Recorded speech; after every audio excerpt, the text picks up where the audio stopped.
महर्षि भगवान व्यास जी का है। इसलिए कभी घबराने की जरूरत नहीं, हमारे पिता शिव है। कभी भयभीत होने की जरूरत नहीं, हमारी माँ भवानी है। माता च पार्वती देवी पिता देवो महेश्वर। हमारे सबके माता पिता है, हमारे एक का है, हमारे सबका। शिव जी ने स्वयं ने कहा ये सब कुछ मेरा ही विस्तार है, ये मेरा ही रूप है, मेरा ही अलग खेल है। हमारी माँ कौन है? पार्वती है। माता च पार्वती देवी पिता देवो महेश्वर। बान्धवः शिव भक्ता स्वदेशो भुवनत्रयम्। स्वदेशो भुवनत्रयम्। तीनों भुवन हमारा देश है महादेव। आप हमारे पिता हैं, भवानी हमारी माँ है। आपकी महिमा हम नहीं गा सकते। असित गिरि समम स्यात् कज्जलम सिंधु पात्र। पुष्पदंत जी का प्रसाद है। असित गिरि समम स्यात् कज्जलम सिंधु पात्र। मेरी वाणी अधूरी रहती है। सुरतर वर्षाखा लेखनीं पत्रमूर्वी। लिखत यदि गृहीत्वा शारदा शारदा सर्वकाल। तदपि तव गुणानामीश पारुनयाति। तदपि तव गुणानामीश पारुनयाति। महादेव। विश्व के सभी देवताओं ने, ऋषि मुनियों ने यही कहा है, भगवान हम कैसे आपकी महिमा गाएं? महिमा पारम, आपकी महिमा अपरंपार है, अंत रहित है, अनंत है। महीन पारते परम विदुषो यद्यशदृशी। स्तुतिर्ब्रह्मादीना मपि तदवसन्ना स्वहि गिरः। अथावाच सर्व स्वमति परिणामा अधिगुणा। ममापेश स्तोत्रे हर निरपवाद परिकरः। हर निरपवाद परिकरः। सुंदर पंक्ति दिए हर। मैं कमर कस के आपकी महिमा गा रहा हूं। क्या पुष्पदंत ने ललकार कर दी। कभी काशी में जाने का अवसर मिले तो काशी में पुष्पदंतेश्वर महादेव प्राचीन स्थान है। और बहुत सारे स्थानों पर पुष्पदंत ने तपस्या की है। जहां जहां पुष्पदंत महाराज ने तप किया है वहां पुष्पदंतेश्वर महादेव लिंग रूपेण सतमा अनुग्रहाय लोकानां। यहां तापी के तट पर भी प्रकाशा प्रत्यक्ष काशी है, वहां भी पुष्पदंत ने तपस्या की थी। नारद ने भी बहुत सारे सरिताओं के तट पर बैठकर तपस्या की थी।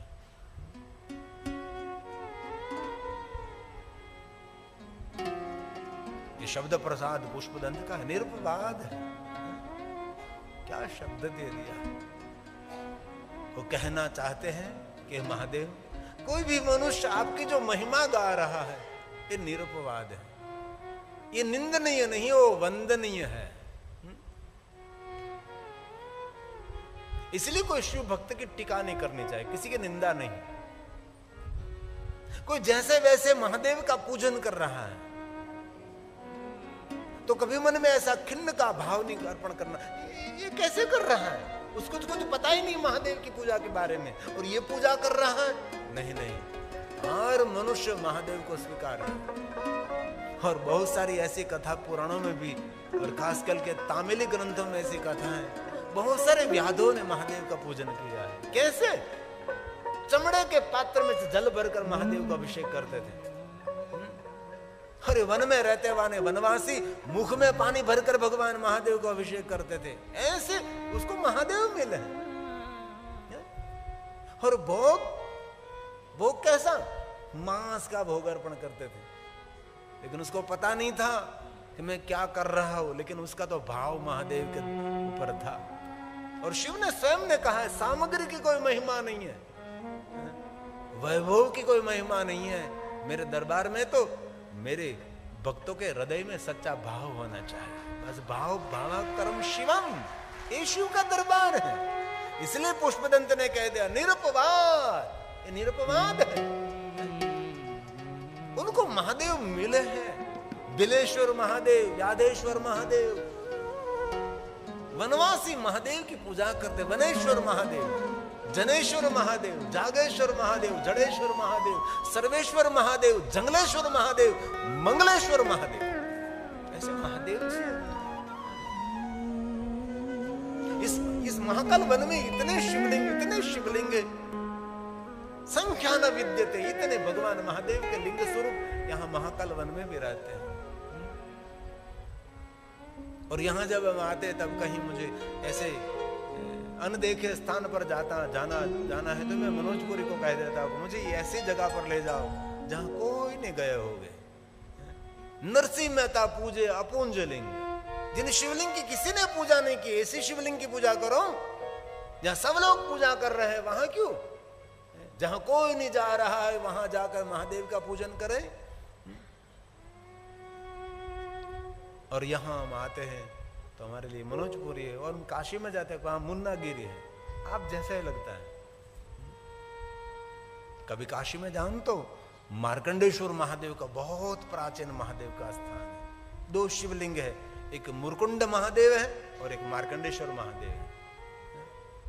मार्कंडेश्वर का पिता का नाम मुरकुंड था, तो पहले तो ऐसा था ना कि पिता के नाम से बच्चे का नाम, माँ के नाम से बेटी का नाम, बेटे का, ऐसे ये सब युग था। अब तो सब कुछ देश को जो देश में रहते उसके भी अनुसरण वाले नाम नहीं है। पहले तो नाम से पता लग जाता था, ऐसा युग था।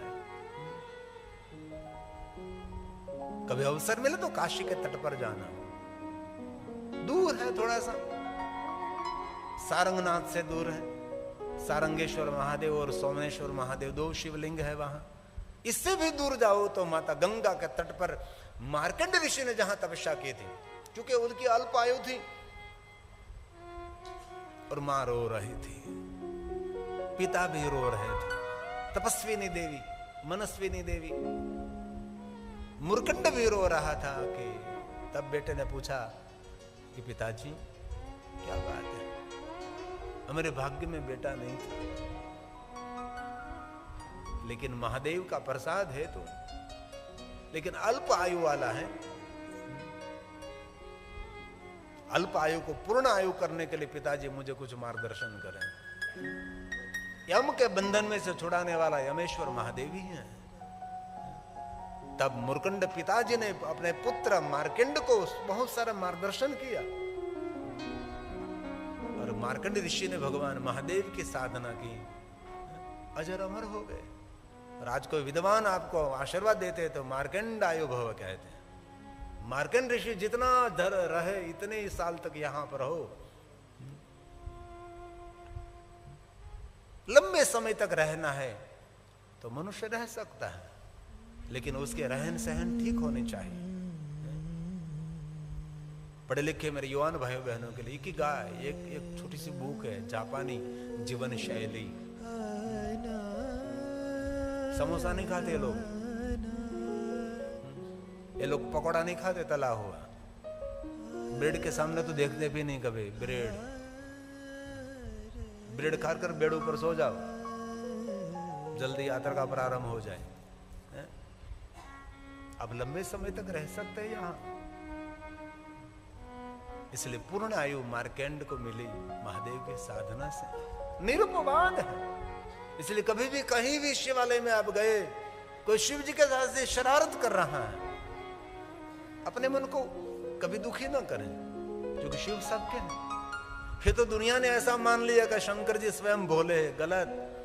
मेरा महादेव कभी भोला नहीं हो सकता, भला हो सकता है। महादेव को भला, कर्नाटक में आप जाओ तो शंकर जी को क्या कहते हैं? भला ही कहते हैं ना, ओम भला महादेव भला, भला कहते हैं। बलवंचाई से भरा हुआ जिनका जीवन चरित्र है, सूर हो असुर हो मनुष्य हो, सब पर प्रसन्न रहने वाला ये महादेव है। लेकिन कई लोगों ने ऐसा समझ लिया कि उसको कुछ पता ही नहीं। मैंने तो एक बार कोई शिवालय में सुना था, तो कोई यात्रिक आ रहे थे दर्शन करने के, तो शिव अरे तो भोलेनाथ बेचारा, अरे ऐसा महादेव के लिए कह सकते हो आप? विश्व के देवता जिनके चरणों पर नतमस्तक रहते हैं, जो भ्रुकुटी मात्र से जगत का संचालन व्यवस्था संभालते, वो शिव है। काल का भी काल को पकड़ने। आज मैंने कथा सुनी, कथा पढ़ी मैंने, बहुत सुंदर बात है, लेकिन इस बात पर तो संशोधन हो न हो पता नहीं। इस बात में ऐसा लिखा था शिव रहस्यम ग्रंथ में, तामिली ग्रंथ में, इसमें कहा था कि महाकालेश्वर महादेव के सानिध्य में जितने देर तक कोई मनुष्य रहता है, इतने समय उसकी आयु की जो गणना होती है वह बंद हो जाती है। आप 1 घंटे वहां रहे तो 1 घंटा आयु आपकी घड़ी इस समय बंद हो गई, जो टक टक टक टक जीवन चल रहा है श्वासों से। ये पढ़कर मैं इतना प्रसन्न हुआ, तो मैंने मन में ही प्रसन्नता व्यक्त की। मैंने तो घंटों तक महाकालेश्वर महादेव के सानिध्य में मैं बैठा हूं।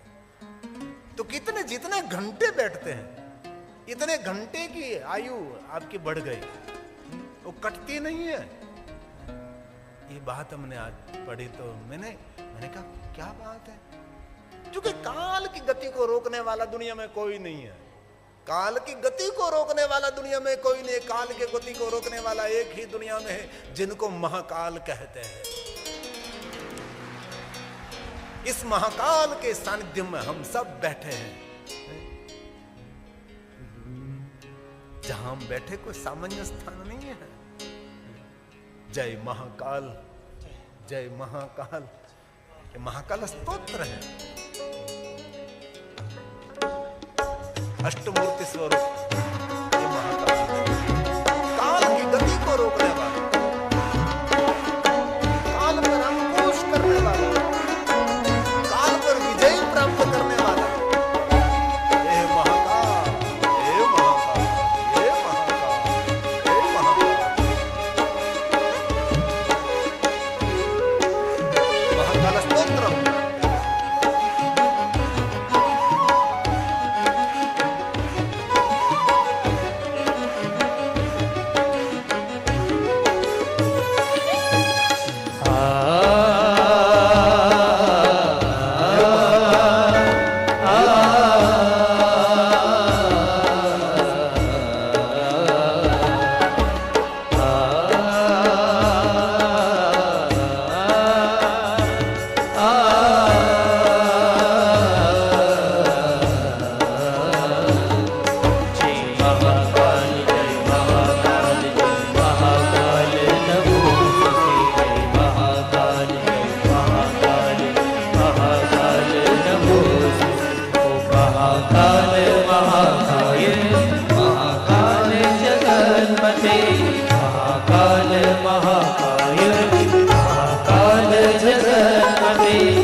महादेव महाकाल महाप्रभु महाकाल महादेव महाकाल महाप्रभु महाकाल महारुद्र महाकाल नमो महाकाल महारुद्र महाकाल नमो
नमो नमः भवाय च नमस्तुभ्यं शर्वाय च नमो नमः रुद्राय च नमस्तुभ्यं पशूनां पतये नमः रुद्राय च नमस्तुभ्यं पशूनां पतये नमः महाकाल जय महाकाल जय महाकाल नमो जय महाकाल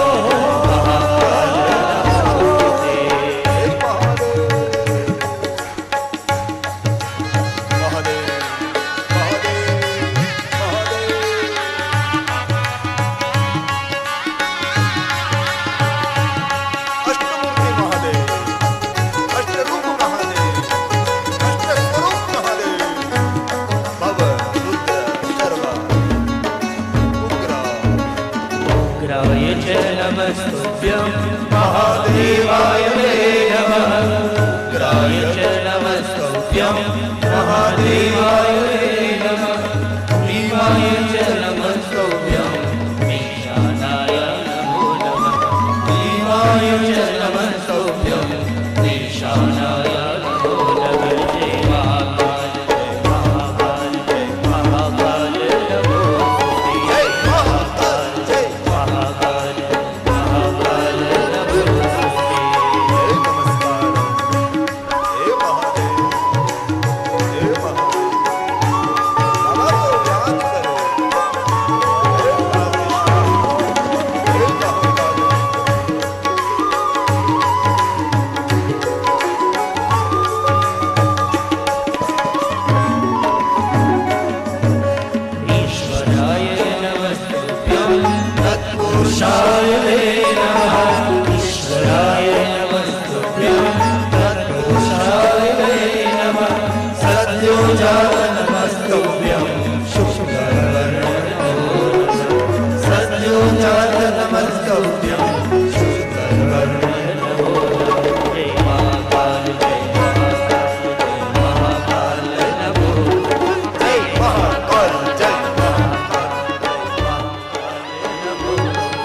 बांधने वाला कोई नहीं, स्वयं शिव है। और शिव की दुनिया का वर्णन हम सब ने पढ़ा है, सुना है। शिव की दुनिया में कोई काल की गणना नहीं है, ये तो यहां है। यहां प्रातः काल भी है, यहां मध्याह्न काल भी है, और यहां संध्या काल भी है, और यहां भूतकाल भी है, वर्तमान काल भी है, और भविष्य काल भी है, और सभी कालों से परे है, उसको महाकाल कहते हैं। जहां कोई काल की गणना नहीं है, जहां कोई काल की गणना नहीं।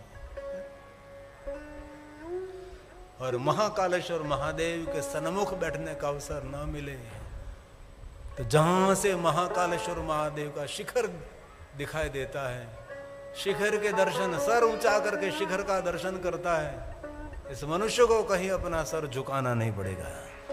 ये महाकालेश्वर महादेव के शिखर दर्शन की महिमा, इसलिए हमारा सबका कोई कम भाग्य नहीं है भाई, बहुत बड़ा भाग्य है। यहां हम आए हैं, यहां हम बैठे हैं। और आज मैं एक बात पढ़ रहा था, इस महाकाल के सानिध्य में आपको कभी किसी को भोजन कराने का अवसर मिले तो समझ लेना चाहिए अन्न भंडार भरपूर रहेगा, धन निर्धन को देत सदा ही। यहां बहुत बड़े संत महात्मा आकर यहां बहुत बड़े लोगों को भोजन कराते रहते हैं, भंडारा लगाते रहते। क्यों? अरे यहां की तो बात करें हम, लेकिन बद्रीनाथ तो कितना कठिन है, वहां जाकर सब लोग क्यों भंडार भरा रहते, इसलिए तो भंडारा कहते हैं ना, भोजन नहीं कहते, भोजन नहीं कहते, क्या कहते हैं? सब लोग तीर्थ में सबको भोजन कराते, उसको भंडारा क्यों कहा जाता है? इसके भंडार भरपूर करने वाला ये परंपरा, इसीलिए भंडार भरपूर रहे। इसलिए कभी यहां मन छोटा नहीं करना चाहिए। इस धरती की बहुत सारी महिमा है। और आज मैं एक बात और भी पढ़ रहा था, यहां महाकाल वन में आकर कोई एक माला करता है तो वो जीवन में माला माल हो सकता है। ये महाकाल के धरा है, ये कोई सामान्य धरा नहीं है। इसलिए हम सभी हमारे भाग्य की सराहना करते हैं। भगवान व्यास ने कहा कि महादेव, मैं आपकी महिमा गाने का प्रयास करता हूं, लेकिन मेरा प्रयास पूर्ण नहीं है। न तवे तदवर्णियाम है, मैं नहीं गा सकता। मैं सिर्फ आपको प्रणाम करता हूं, मां भवानी आपकी वंदना करता हूं। भगवान गणेश जी, मैं आपको प्रणाम करता हूं। और गणेश के बिना तो हमारा कुछ आगे बढ़ता ही नहीं। विश्व के सभी देवता आपके पास हैं, लेकिन गणेश नहीं है तो समझ लेना शिव भी नहीं है। कोई ना दिकरा તમે आमंत्रण आपो, कोई बेटे को आमंत्रित करे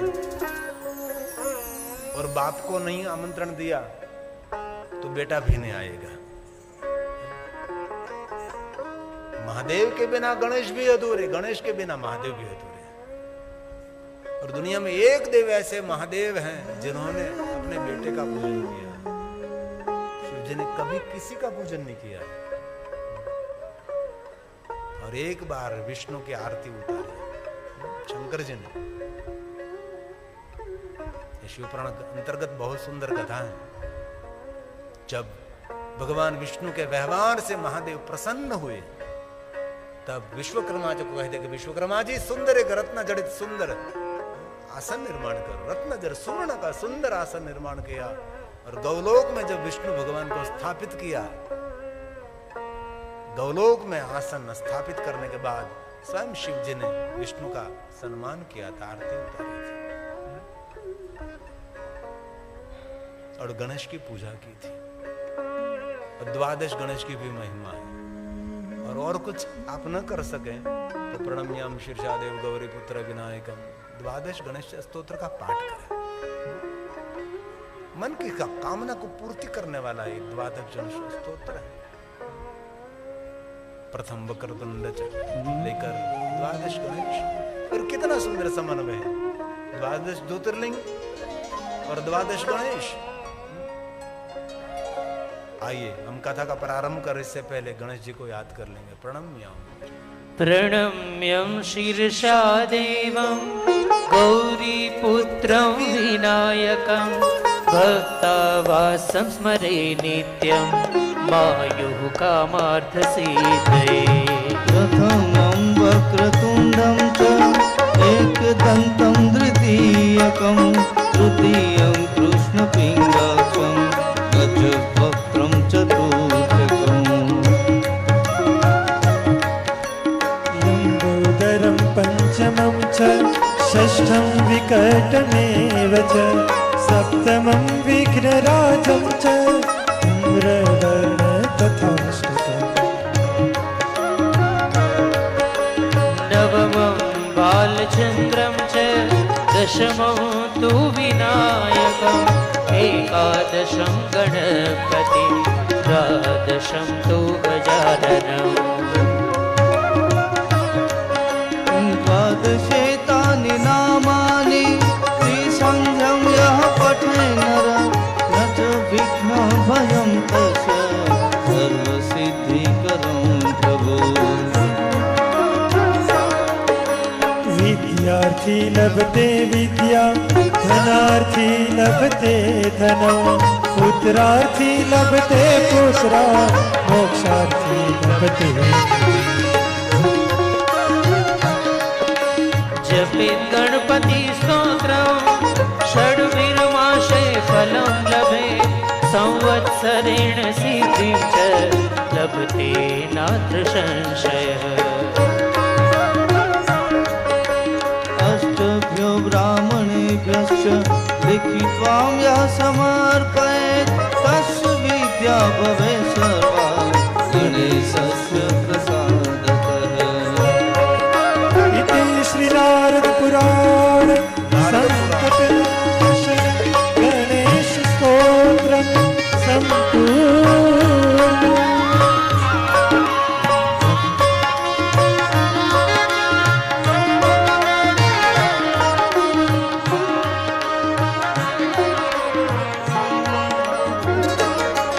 ॐ गं गणपते नमो नमः सिद्धिविनायक नमो नमः अष्टविनायक नमो नमः गणपति बाप्पा मोरया। ॐ गं गणपते नमो नमः सिद्धिविनायक नमो नमः अष्टविनायक नमो नमः गणपति बाप्पा मोरया। ॐ गं गणपते नमो नमः सिद्धिविनायक नमो नमः अष्टविनायक नमो नमः गणपति बाप्पा मोरया। गणपति बाप्पा मोरया। गणपति बाप्पा मोरया। एक श्लोक में 3 देवताओं को प्रणाम करो।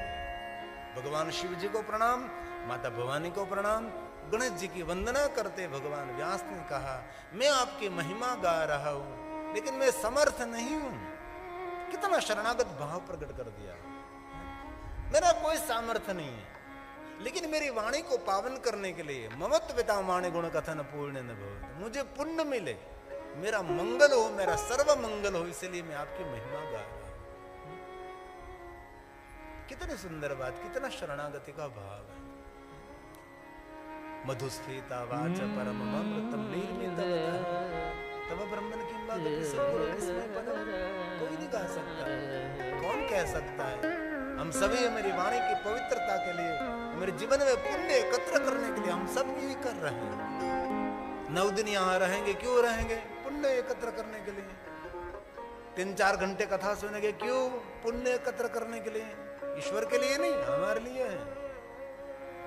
ये हमारा ताप है, हमारी साधना, हमारा अनुष्ठान, हमारी उपासना है। लेकिन कल भी मैंने कहा था, आज भी मैं कह रहा हूं, आप घर में परिवार में से एक व्यक्ति कथा सुन रहे हैं लेकिन आपका तो भी कल्याण हो रहा है, लेकिन आपके साथ जितने पत्ते जुड़े हैं सबका भी मंगल हो रहा है। ये महादेव की विशेष महिमा। और एक बात और, देव और स्तोत्र, देव और महादेव के स्तोत्र में कहा है, कोई भी देवता का स्तोत्र आप बोले उसका अर्थ समझ में, कोई भी देवी का स्तोत्र बोले उसके अर्थ समझ में आवे तो ही पुण्य देने वाला है, मंगल करने वाला है। इसलिए स्तोत्र का अर्थ समझना बहुत जरूरी है, उसका भावार्थ समझना जरूरी है। लेकिन ये सभी बात देवताओं के स्तोत्र के लिए कही, देवियों के स्तोत्र के लिए कही। लेकिन महादेव का कोई भी स्तोत्र हो, उसका अर्थ भी समझ में नहीं है, उसका भावार्थ भी समझ में नहीं है। बोलने वाले का तो मंगल होता है, लेकिन सुनने वाला का भी परम मंगल होता है। ये महादेव का स्तोत्र की महिमा है। शिव सबसे अलग है, शिव सबसे निराले, शिव सबसे जुदे हैं। सभी देवताओं की तुलना में महादेव को कभी नहीं ले जाना, कभी नहीं, कभी नहीं, कभी नहीं। कई लोग महादेव की तुलना सभी देवताओं के साथ करते नहीं। देवताओं के साथ कभी महादेव की तुलना मत करिए।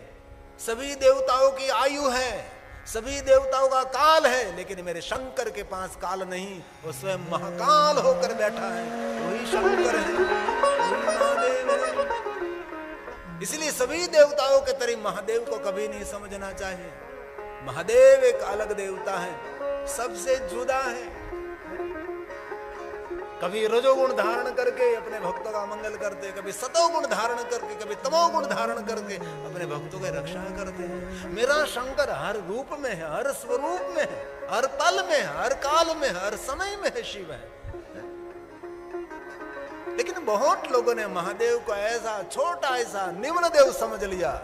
और शिव महापड़ंतर कहा भी है कि महादेव को कोई सामान्य देव के रूप में देखेंगे, उसके पुण्य क्षय होगा। और वहां तक कह दिया उसकी आयु भी क्षय होगी, उसकी आयु भी क्षय होगी। और एक बात कहूं, दुनिया में कोई देव ऐसा नहीं है जो आयु को देने वाला है। जितनी हमारी आयु है, इतनी ही आयु मिली है। हमारी आयु बढ़ाने वाला और आयु देने वाला कोई नहीं, कोई नहीं है। एक शंकर है जो मार्कंड को दीर्घायु बना सकता है, मार्कंड को दीर्घायु बना सकता है, ये शिव है। इसलिए जो महादेव का भक्त है, कभी अपने मन को छोटा ना माने, गौरव से रहे कि हम देव के तो उपासक है, लेकिन देवताओं के साथ हम महादेव के भी भक्त हैं। कोई देवताओं को हम छोटा नहीं मानते, लेकिन महादेव सबके सिर मुकुट है। और शिव महापड़ंतर के देवताओं ने भी कहा है कि मेरे पास जो सामर्थ्य है, सब कुछ शंकर भगवान की कृपा है। भवद्भ्रू प्रणहिताम, शंकर जी ने देवताओं को सामर्थ्य कैसा दिया? अपनी भ्रू के इशारे मात्र से। शंकर जी को बोलना भी नहीं पड़ता, तो महादेव को वाणी का प्रयोग भी नहीं करना पड़ता, शब्द उच्चारना भी नहीं पड़ता। अपनी भ्रू मात्र से सब कुछ देने वाला शिव है, अपने इशारे मात्र से। सुरास्तान, देवताओं के पास जो वैभव है, देवताओं के पास जो सामर्थ्य है, ये शिव की भ्रू के इशारे मात्र से मिला है। सुरास्तां ददति तु भवद्भ्रू प्रणहिता। भ्रू प्रणहिता, अपने अंग पर एक भी वस्त्र नहीं रखने वाला, दुनिया को पीतांबर श्वेतांबर लीलांबर देने वाला, दिगंबर रहने वाला, ये शंकर है। महादेव की दुनिया सबसे जुदी है, सबसे अलग है, वो शिव है। यस्याग्रे असमर्थ हूं, ऋषि मुनियों ने कहा मैं असमर्थ हूं, विद्वानों ने कहा, व्यास जी ने कहा मैं असमर्थ हूं। शिव की महिमा गाने में कौन समर्थ हो सकता है? यस्याग्रे द्राट द्राट द्रूट द्रूट ममलं टम टम टम टम डम स डुडम स डुहि डुहि डुहि चकितं भूपकं भूपनानं तैलं तैलं तु तैलं खु खु खु खु खु खु खं ख खं खं सखं खं ध्यायस्ते विप्रग्राहे सवति सवनं पातु वै चन्द्रचूड ध्यायस्ते विप्रग्राहे सवति मवलं पातु वै महाकाल। इसलिए आरंभ भी महादेव है, अंत भी महादेव है, अनंत भी महादेव है। जो कुछ है सब कुछ शिव ही शिव है। हमारा ध्यान भी शिव है, हमारी समाधि भी शिव है, और हमारा श्वास भी शिव है भाई। हमारा जन्म भी शिव है, हमारा जीवन भी शिव है, हमारी मृत्यु भी शिव है। मृत्यु की अनंत यात्रा वो भी भगवान शिव है।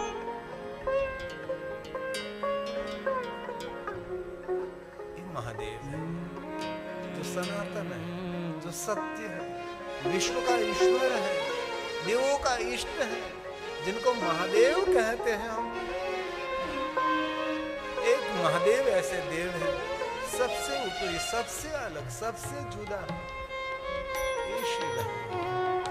और हम महादेव की कथा सुन रहे हैं, हम महादेव के नाम की महिमा सुन रहे हैं। महाकाल के सानिध्य में बैठकर हम शिव आराधना कर रहे हैं। ये वांगमय पूजा है। शब्द रूपी पुष्प महादेव को अर्पण करके अपने जीवन को उजागर कर रहे हैं हम सभी। इसलिए अपने अपने भाग्य की सराहना करेगा। हम भाग्यवान यहाँ पहुंच गए हम। ये महादेव, हे शंभु, हम आपको याद कर रहे हैं।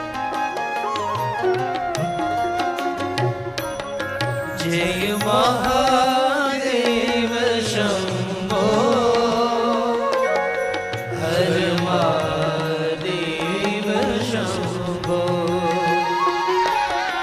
जय महादेव शंभो, हर महादेव शंभो। तू ही सत्य है, तू ही सनातन, तू ही सत्य है, तू ही सनातन। विश्वनाथ शंभो, विश्वनाथ शंभो। जय महादेव शंभो, हर महादेव शंभो। जय महादेव शंभो, हर महादेव शंभो। हे महादेव, हे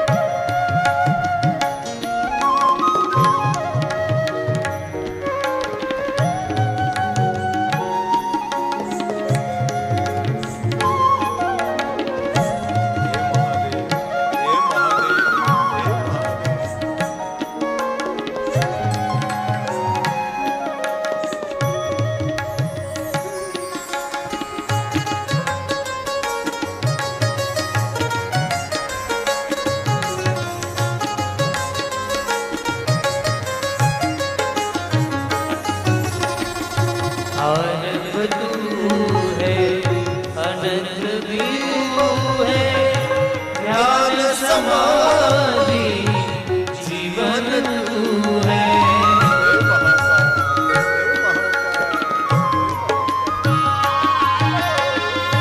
आरंभ तू है, अनंत भी तू है, ध्यान समाधि जीवन तू है। हे भवतारण, भक्त उदाहरण, हे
अब हम कथा का प्रारंभ कर रहे हैं।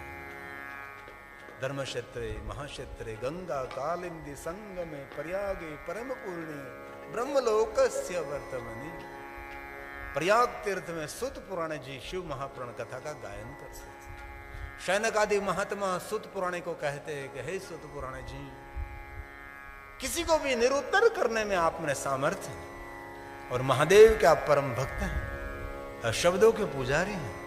हम सभी आपको आशीर्वाद देते, चिरंजीव भव। सभी श्रोता वक्ता को आशीर्वाद दे रहे और कथा कहने के लिए प्रेरित कर रहे हैं। सुत का संबोधन किया है, महाभाग्यवान का है। आप कितने बड़े भाग्यवान हैं कि महादेव के भक्त हैं। आइए महादेव की कथा का प्रारंभ करें। सूत सूत भाग चिरंजीव सुखी भव यस्रा वयसी नस्ता शंकरो परमा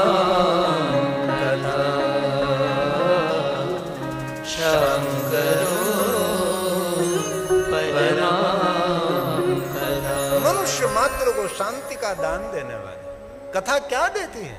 शांति का दान करती है। शंकरो परमाम कथा। हे सुत पुराण जी, हम सभी को धन्य करें आप भगवान महादेव की कथा करें। प्रयाग तीर्थ में भगवान महर्षि वेद व्यास जी के सद शिष्य सुत पुराण जी ने कथा का प्रारंभ किया।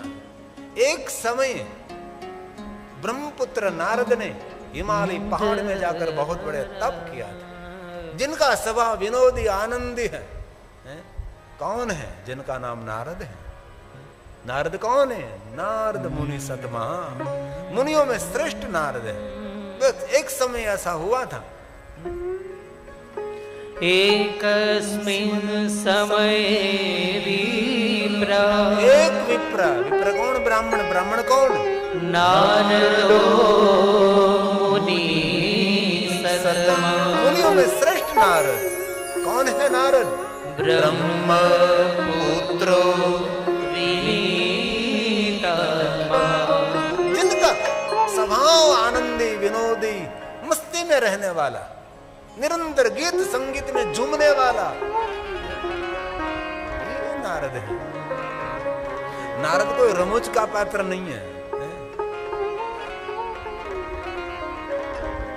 विद्यावान ज्ञानी कभी गंभीर नहीं, हंसता खेलता रहता है। तो ज्ञान उसको कहा जाता है जिनको अपने जीवन का पता है। विद्या उनको कही जाती है जिनको अपने जीवन की वास्तविकता का पता है। जीवन की वास्तविकता क्या है? नश्वर। जीवन की वास्तविकता क्या है? सब कुछ नष्ट, सब कुछ खत्म। शिवजी ने सोने का हार क्यों नहीं पहना? शिवजी ने पन्नग भूषणम वासुक कंठ भूषणम क्यों बड़े बड़े सर्प को धारण किया? ये जीवन की वास्तविकता दिखाई। और जीवन की वास्तविकता स्वीकारना जिनको आ गया, सब जो उसको जीवन जीना आ गया। जीवन की वास्तविकता जिन्होंने स्वीकार ली, समझ लो उसको ही जीवन। नहीं कहता कि जिन्होंने अपने मृत्यु को जान लिया उसको ही जीना आ गया। जिन्होंने अपने मृत्यु को नहीं जाना वो कैसे ढंग से जी सकता है? थोड़े से गंभीरता से देखा तो सही। कोई पता नहीं है मेरे पास, कोई समय की गणना मेरे पास नहीं है। मृत्यु को जान लिया, समझ लो उसने जीवन को जान लिया। हर पल हमारी महाकाल की याद में गुजरनी चाहिए। हर समय, हर घड़ी।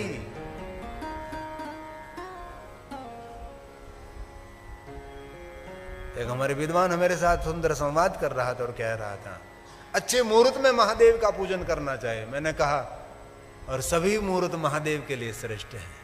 काल चौगड़े में भी महाकाल की उपासना कर सकते हैं।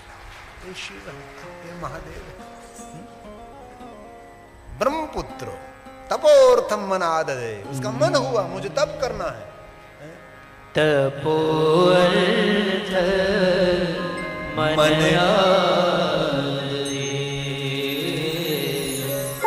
तपोर्थ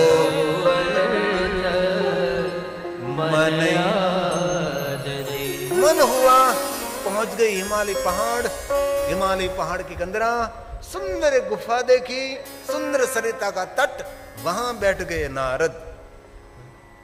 और मन बैठते स्थिर हो गया, कोई विचार नहीं आ रहा, सभी विचार शांत हो गए, सभी विचारों के तरंग शांत हो गए।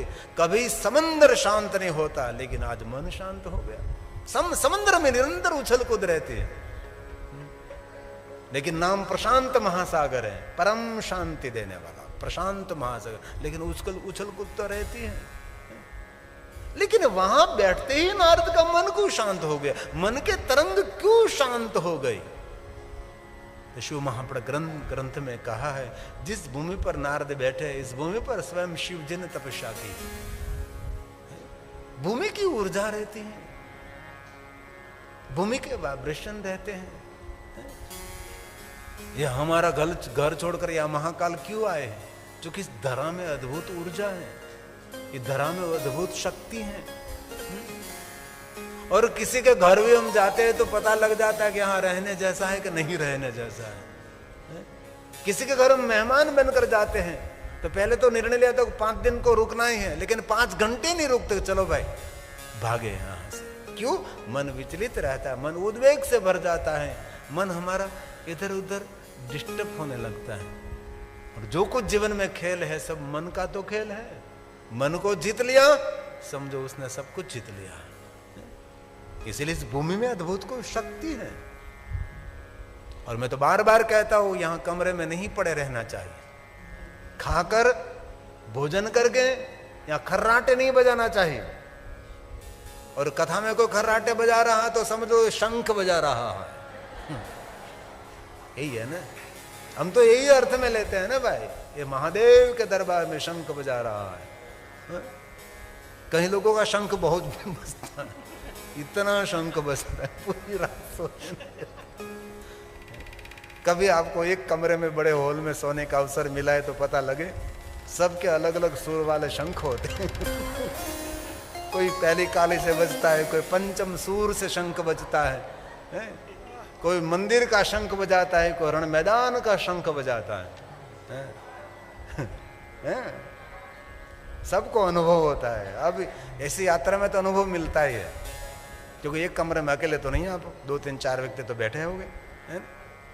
कहीं के भाग्यवान लोगों को तो हॉल में सोने का अवसर मिला है। और कभी कभी अवसर मिले तो ऐसे लोग मिल जाते हैं पास में, इतने जोर जोर से पूरी रात शंख बजाते हैं। और थोड़ा सा स्पर्श करो, थोड़ी देर तक बंद हो जाता है, फिर शुरू होता है। ऐसा नहीं बजता, इतना सुरीला ऐसा सुरीला शंख नहीं बजता, क्योंकि इसमें कफ का दर्द होता है, इसलिए टूटता टूटता शंख बजता है। कफ का दर्द है, इसीलिए टूटता टूटता शंख बजता है, एकदम सुरीला शंख नहीं बजता। मन स्थिर हो गया नारद का। और शिव महापुराण अंतर्गत कहा, इस भूमि पर शंकर भगवान ने तपस्या की थी, ये महादेव की तपस्थली थी। और एक बात कहूं, जिस भूमि पर हम बैठे थे वो महाकाल की तपस्थली भी है। ये कोई भूमि कोई सामान्य भूमि नहीं है। यहां जो रहते हैं उसको तो पता होता है, लेकिन हम तो बहुत दूर से आए हैं। इस भूमि की ऊर्जा में शक्ति है। इसलिए नारद जी ने अपने मन को जितकर समाधि लगा दी, मुनि चक्रे समाधि, विचारों के चक्र को शांत कर दिया और समाधि में लग गए। अरे पूरे लोक में नारद का जयकार होने लगा। इंद्र को चिंता हुई, अपने मित्र कामदेव को कहा नारद जी के तप में विक्षेप करो। भक्ति में डिस्टर्ब करने वाले लोग तो हो गए ना। कोई भी भक्ति मार्ग में प्रवेश करता है उसको हटाने वाले बहुत लोग मिलेगा आपको। आप सभी को अनुभव है ना। समाज के निंदा के पात्र बनते हैं, समाज के टीका के पात्र बनते हैं, हास्य के पात्र हम बनते हैं। किसी के विवाह प्रसंग में गए और आप आसन जमा कर कहीं बैठे बैठे माला कर रहे तो सब लोग हंसते हैं, जो लग गए भक्त है, बहुत बड़ा भक्त हो। ये दिखावा है, दिखावा। तू करने दिखावा करना है तो तू कर। कहीं के घर में जाता है तो हमें तो पूजा करनी है, मैं पूजा की सामग्री निकाली, आसन निकाला, माला निकाली, और हम भगवान की पूजा करने के लिए बैठ गए तो अंदर खुशफुस को सांसने लगते हैं। और कोई भक्त है भगवान का भजन कर रहा है, उसकी कभी भी निंदा नहीं करनी चाहिए, उसकी कभी टीका नहीं करनी चाहिए, कभी नहीं। वो नरक का द्वार बताया। आप तो स्वयं तो नहीं कर सकते, लेकिन जो कर रहा है उसको प्रणाम कर लो ने, तो भी हमारे लिए स्वर्ग के द्वार खुल जाते हैं। ये भक्ति मार्ग है, और ये मार्ग सबको नहीं मिलता। निंदा के पात्र बनते, टिका के हास्य के पात्र हम बनते हैं। कामदेव विक्षेप करने के लिए आए, नारद जी को विचलित करने के लिए आए, लेकिन नारद जिस भूमि पर बैठे थे, इस भूमि पर महादेव ने वचन दिया था, इस भूमि पर बैठकर कोई तपस्या करेंगे उस पर काम का कोई प्रभाव नहीं पड़ेगा, क्योंकि भूमि की महिमा थी, धरा की महिमा थी। कथा तो हम रोज गाते रहते, गांव गांव शहर शहर, निरंतर लगातार, लेकिन कोई और भूमि में पहुंचते हैं तो कथा को याद नहीं करना पड़ता, महादेव की जटा में से धारा बहती है और बोलने लगते हम, एक स्वयंभू प्रेरणा मिलती है। श्लोक जरूर हम बोलते, पक्के करके आते, पढ़कर आते, लेकिन बहुत सारी बातें ऐसी होती हैं हमने कभी हमारे मन से नहीं बोली, कभी जिह्वा से नहीं बोली, वो कहां से उतरती है मुझे भी पता नहीं रहता। और सच कहूं तो मेरी कथा मैं स्वयं सुनता हूं, मुझे बहुत अच्छा लगता है। मैंने कही हुई कथा मैं सुनता हूं, तब मुझे खुश और आनंद मिलता है। तो मैं इसी समय पता कर लेता हूं कि मैंने कही हुई कथा सुनने से मुझे आनंद मिलता है, तो मेरे महादेव के भक्तों को तो कितना आनंद मिलता होगा, ये मैं पता कर लेता हूं। और यहां कोई देवता कोई प्रेरणा कर रहे हैं, प्रेरित कर रहे हैं। कामदेव गया, कामदेव काम से गया, नारद जी का और महिमा बढ़ गई, जय जयकार जय जयकार जय जयकार। और जय जयकार सुनकर नारद के मन में पड़ा हुआ अहंकार का बीज अंकुरित हुआ, और तब वो समाधि में से जागे शिव के पास पहुंच गए। शिव के सामने जाकर अपनी स्वयं की प्रशंसा करने लगे। शिव जी ने कहा, नारद जी मौन हो जाओ, मौन नहीं रहे। श्री हरि के पास पहुंचे, हरि के सामने अपनी प्रशंसा की, और नारद जी मोहित हुए। माया निर्मित नगर में पहुंचे, विष्णु मोहिनी के साथ विवाह करने के लिए विचार किया। भगवान विष्णु के पास से रूप मांगा, विष्णु मोहिनी मिली नहीं, नारद जी नाराज हो गए। शिव गणों ने कहा कि नारद जी आपका मुख जरा सरोवर में देखें। शिव गणों ने कहा, और नारद जी ने अपना मुख देखा, मुख बंदर जैसा मुख लगा। इसी समय नारद जी ने शिव गणों को श्राप दे दिया, आप दोनों राक्षस बनोगे। नारद जी ने भगवान विष्णु के पास से रूप मांगा था, विष्णु के पास पहुंचे, विष्णु को कपटी कहा, आपने मेरे साथ कपट किया है, मैंने रूप मांगा था और आपने मेरा मुख वांदर जैसा बना दिया। आप भी नारी वियोग के शिकार बनेंगे, आप भी नारायण में से नर बनेंगे, नारी वियोग का दुख ऐसा सहन करना पड़ेगा। मुख मेरा वांदर जैसा बना, इसीलिए इस समय में आपको कोई मदद नहीं करेंगे, वांदर मदद करेंगे। इसलिए उस हेतु से विष्णु भगवान का अवतार, राम अवतार, श्री राम का अवतार हुआ। और दोनों शिवगणों ने नारद जी के पास क्षमा मांगी। नारद जी ने आशीर्वाद दिया कि आप दोनों राक्षस बनेंगे, लेकिन दुनिया के सभी दुर्गुण आप में रहेंगे, लेकिन आप में एक सद्गुण रहेगा, आप महादेव की भक्ति से कभी वंचित नहीं रहोगे। इसलिए रावण और कुंभकर्ण महादेव के परम भक्त रहे, और स्वयं नारायण नर रूप धारण करके इसका नाम श्री राम रहेगा। राम के द्वारा आपका कल्याण होगा। मृत्यु शब्द का प्रयोग ने शिवपुराण में किया, कल्याण होगा। भगवान के द्वारा आपका कल्याण होगा, फिर आप भगवान महादेव के दरबार में पहुंचेंगे। इसलिए शिव महापुराण ग्रंथ के प्रारंभ में विष्णु जी का अवतार भगवान श्री राम का चरित्र, रावण कुंभकर्ण और सुंदर सुंदर कथा। लेकिन नारद जी ने श्राप दिया, इसलिए नारद जी अंदर से खिन्न हो गए और भगवान विष्णु को कहने लगे, भगवान पूरे लोक में मेरा जय जयकार हो रहा था, शिव जी ने मौन रहने के लिए कहा, लेकिन मैं मौन नहीं रहा। सबके सामने मेरी स्वयं की प्रशंसा में करता रहा और मैं मोह के वंश में हो गया और मोहित बना और मोहिनी के साथ विवाह करने के लिए मैंने प्रयास किया। मेरी कामना पूर्ण नहीं हुई और मैं क्रोधी हुआ, शिव गुणों को श्राप दिया, मैंने आपका अनादर किया, मेरे मन में संताप हो रहा है। आप मुझे कहो संताप में से मैं विश्राम कैसे प्राप्त करूं? तब भगवान विष्णु जी ने नारद जी को शिव भक्ति का मार्गदर्शन किया। जप हो जाए रामचरितमानस। जब संताप, अंदर से बेचैनी, साइकिल हो या जीवन हो, चैन के बिना नहीं चलता और हमारे जीवन बेचैनी से भरा रहता है। बेचैनी जब हो जाई शंकर सतनामा। कभी भी हमारे जीवन यात्रा में ऐसी स्थिति आवे, कभी भी जीवन यात्रा में ऐसी स्थिति आवे तो उसके लिए एक ही उपाय है, भगवान महादेव का भजन। राजन गुरु जी हैं, राजन गुरु इधर आइए, इधर आइए, पीछे क्यों बैठे? महाकालेश्वर महादेव हमारे राजन गुरु जी हैं, संघ के बड़े और महादेव के परम भक्त और महाकाल की सेवा में समर्पित हैं। आए बाबू जाए, एक सुंदर जगह खाली यहाँ आ जाए पहले। आगे की जितनी कथा की सभी कथा की व्यवस्था में राजन गुरु जी ने संभाली और महाकालेश्वर महादेव समिति में समर्पित है महाकाल की सेवा में। यह राजन गुरु, आइए पधारिए गुरु।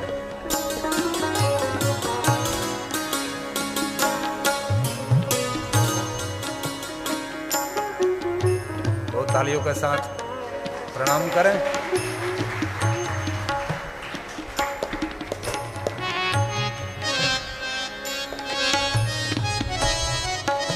यहाँ का कोई काम ऐसा नहीं जो काम राजन गुरु जी से नहीं होता, कोई भी काम नहीं।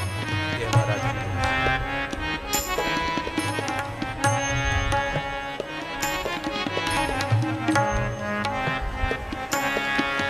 सत्यमित्रानंद गिरि जी के कृपा पात्र हैं। बस बस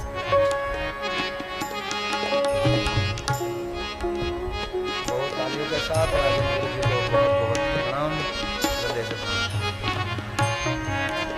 विराजिए प्रभु।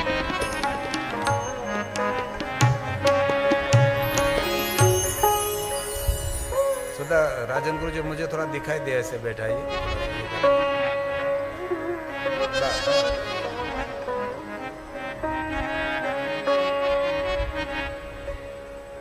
भगवान विष्णु जी ने कहा जप हो जाए। हमारे जीवन में भी हर व्यक्ति के जीवन में ऐसा पड़ाव आता है, अंदर से बेचैनी, डिप्रेशन, हताशा, निराशा, उदासीनता। तब हम क्या करेंगे? डॉक्टर के पास जाकर टैबलेट खाएंगे? मनोचिकित्सक के पास पहुंचेंगे, वहां से दवा खाएंगे? नहीं नहीं, सबसे बड़ी दवा है महादेव का नाम। कितना ही मन से गिर चुका है, कितना ही मन से नीचा गिर चुका है, लेकिन महादेव के नाम में अद्भुत शक्ति है। ये मैंने कह रहा हूं, विष्णु स्वयं नारद जी को बता रहे हैं कि नारद जी दुखी होने की कोई जरूरत नहीं है। सभी दुखों का निवारण महादेव का नाम है, सभी दुखों का निवारण शिव जी का है।